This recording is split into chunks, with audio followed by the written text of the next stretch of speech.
Assalamualaikum warahmatullahi wabarakatuh. Perkenalkan, nama saya Suci Rahmadani dengan NIM 2023-12002.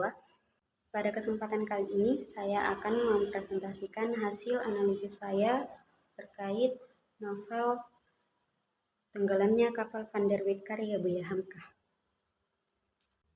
Selanjutnya, latar belakang novel ini diterbitkan tahun 1938. Bukan hanya mengisahkan cinta Zainuddin dan Hayati, namun juga syarat dengan kritik sosial, khususnya terhadap adat Minangkabau yang kaku dan diskriminasi sosial pada keturunan campuran. Meskipun berlatar masa lalu, pesan yang diangkat masih sangat relevan dengan kondisi masyarakat Indonesia hingga saat ini. Selanjutnya itu rumusan masalah. Dalam makalah ini saya mengangkat dua rumusan masalah. Yang pertama, bagaimana unsur intrinsik dalam novel Tenggelamnya Kapal Van der Weyck.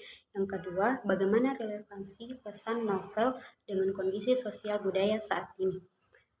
Selanjutnya yaitu tujuan analisis. Tujuan dari analisis ini mengidentifikasi unsur-unsur intrinsik dalam novel dan menilai relevansi pesan-pesan sosial budaya yang terkandung dalam novel.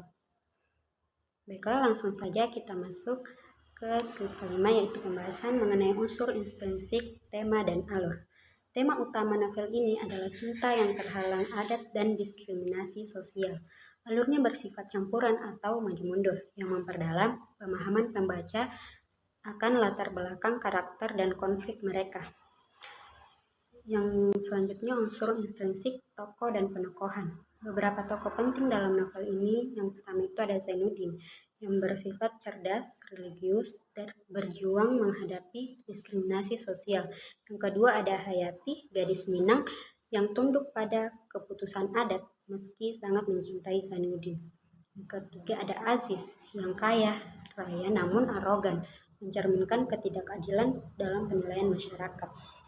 Yang keempat itu ada tokoh pendukung seperti Muluk, Makbaseh, dan Khadijah turut memperkaya dinamika cerita. Selanjutnya yaitu unsur intrinsik, latar, sudut pandang, dan gaya bahasa. Latar tempat novel ini tersebar seperti di Makassar, Batipu, Padang, Batavia, Surabaya, dan Tuban. Selanjutnya sudut pandang orang ketiga yang serba tahu digunakan untuk menggambarkan konflik batin tokoh. Yang tiga itu ada gaya bahasa yang digunakan dalam novel ini, yaitu menggunakan ungkapan puitis, simbolisme, dan bernuansa Melayu klasik. Selanjutnya yaitu relevansi pesan sosial budaya. Beberapa relevansi pesan sosial budaya yang masih aktual yaitu yang pertama diskriminasi sosial, penilaian keturunan atau asal-usul masih terjadi. Yang kedua ada kekakuan adat, yang dimana adat sering membatasi hak individu. Yang ketiga ada ketimpangan gender, di mana perempuan seringkali dibatasi norma sosial. Keempat ada sastra sebagai kritik sosial. Sastra tetap menjadi media refleksi yang efektif dalam novel ini. Kelas ke-9 ini memuat kesimpulan. Novel ini tidak hanya menyajikan kisah cinta, tetapi juga kritik terhadap adat, diskriminasi, dan ketidakadilan sosial. Pesannya tetap relevan, menjadi media refleksi budaya dan pendidikan moral masyarakat hingga kini. Adapun saran ini, novel ini dapat menjadi bahan refleksi sosial bagi pembaca umum.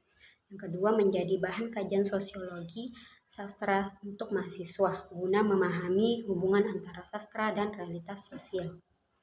Demikian presentasi saya, semoga kita dapat memahami sastra sangat penting untuk menjadi media kritik dan pembelajaran sosial bagi kita semua. Kurang dan lebihnya mohon dimaafkan. Wassalamualaikum warahmatullahi wabarakatuh.